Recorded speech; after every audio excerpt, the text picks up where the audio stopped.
Hello, I'm Darren Magee, and today's topic is looking at a concept known as intermittent reinforcement. And this comes from some questions and comments about how narcissistic people condition and brainwash their victims. So, in this video, I'll outline the concept of reinforcement so that you can recognize it when you see it, because it isn't always obvious at first. But I'll also look at the impact it can have on people, and lastly, some ideas to break free from it.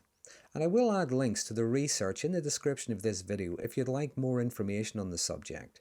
So if you find this topic to be interesting or helpful, please consider subscribing.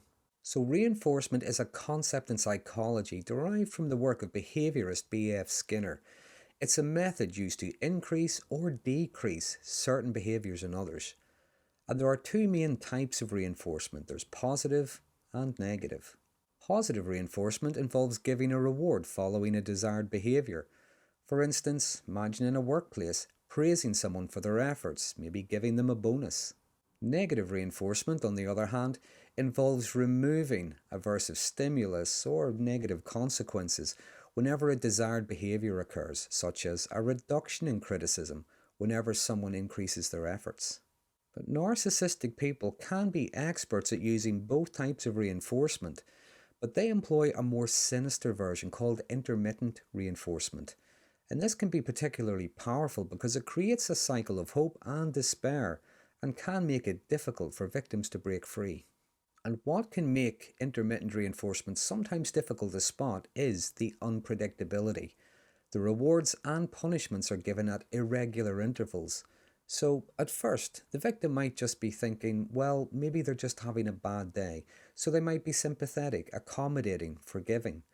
But as it continues over time, they become constantly on edge. They never know when they will receive praise or when they'll be criticised, and this can create a roller coaster of emotions.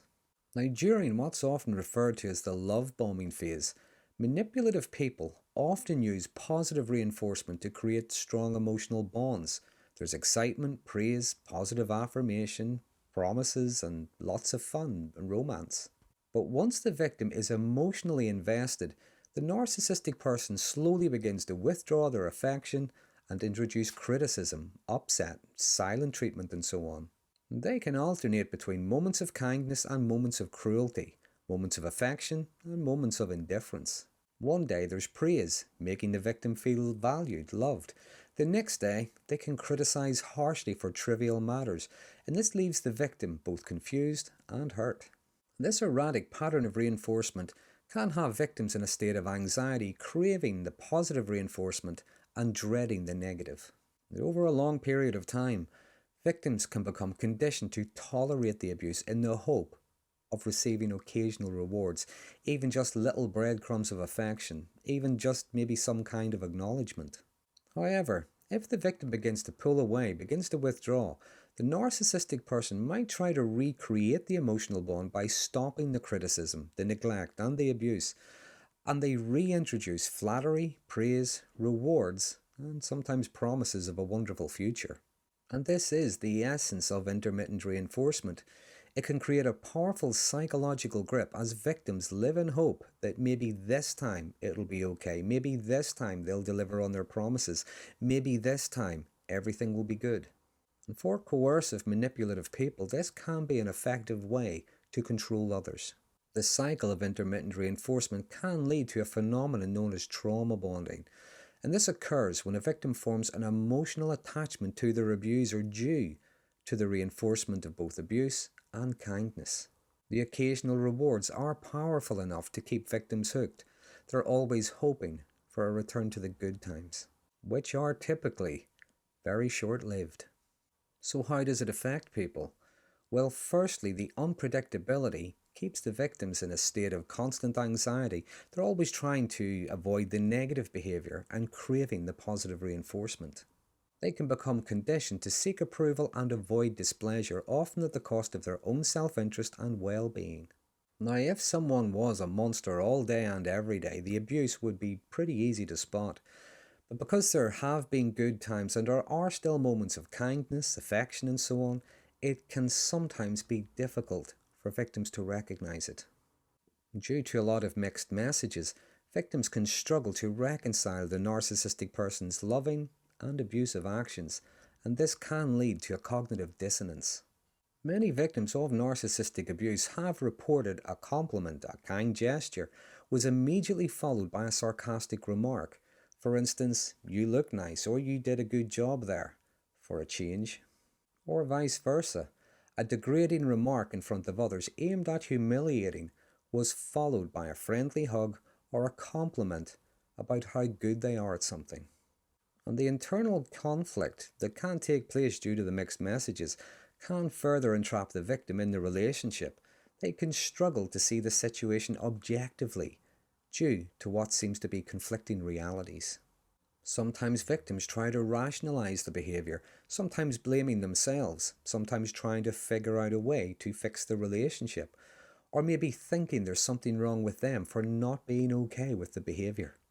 The abuser's criticism and devaluation can lead their victims to internalise negative beliefs about themselves. They question their self-worth, their abilities, as the intermittent praise contradicts the frequent criticism. And over a long period of time, this can erode the victim's self-esteem, self-confidence, and sense of self-worth, and it can make them more susceptible to further manipulation. Now, breaking free from the cycle of intermittent reinforcement used by narcissistic people can be challenging, and there's never a one-size-fits-all answer, as everyone's situation can be different. But some ideas to help is to first of all recognize the patterns. Yes, the behaviour can be unpredictable, quite often depending on the mood of the narcissistic person, but there are still patterns. For instance, the positive reinforcement might come whenever they want something from you, or if they see you becoming distant. The silent treatment, angry outbursts, and depression and so on might come whenever you say no, or maybe you want to do something in your own interest.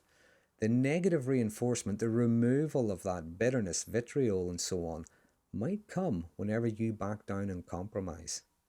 So learn the pattern, learn the cycle. Secondly, find a therapist. If you have to, try several until you find one you're comfortable working with, one you feel can help you. Professional support, such as therapy, can provide the tools needed to rebuild your sense of self, establish healthy boundaries, and move forward in life. Thirdly, build a support system. Reconnect with friends and family members who can offer emotional support and different perspectives. Or if you have to, build a new support network. Consider joining support groups. Share experience with others. Sharing experiences with others who understand can be incredibly validating and helpful. And sharing ideas that might help other people can be quite empowering. Participate in activities you enjoy. This could be hobbies, exercise, or maybe learning new skills. And learn to practice self-compassion. Focus on your personal growth and rediscovering your identity outside of the relationship. Rediscover your self-worth. Pay attention to those who treat you decently and remind yourself maybe you do deserve respect and kindness. Set new personal and professional goals that are independent of the narcissistic person's influence. Make decisions that are not filtered through whether or not you think they would approve. And if you have to, because I know every situation is different, but you either end, limit, or at least manage any contact. And lastly, accept that recovery can be a long-term commitment. What happens in coercive relationships generally doesn't happen immediately. It's usually a long, insidious process. It's a little piece at a time, which is why so many people don't realize they're being abused until they're in the middle of it. So be patient with yourself. It's a journey. It's a step at a time. Continue therapy and support, even group participation, even after leaving the relationship, because this can help address any lingering issues or trauma. And acknowledge and celebrate your progress, no matter how small it may be. Every step towards reclaiming your life is significant. So in conclusion, intermittent reinforcement is a powerful tool of manipulation used by narcissistic people to control and brainwash their victims. By alternating between positive and negative reinforcement, they can create a cycle of emotional dependency, eroding their victim's sense of self and fostering trauma bonds. Recognizing these patterns and seeking support are crucial steps towards breaking free from the cycle of abuse and reclaiming your autonomy.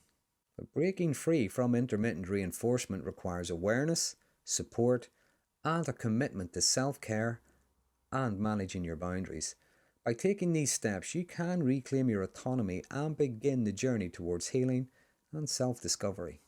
And it may be challenging, but with the right kind of support and strategies, you can overcome the manipulation and build a healthier, happy life.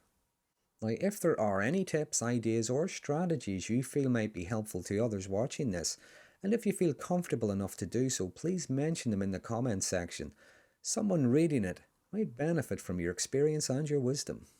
But in the meantime, I hope you find this topic to be helpful. And so until next time, thanks for watching.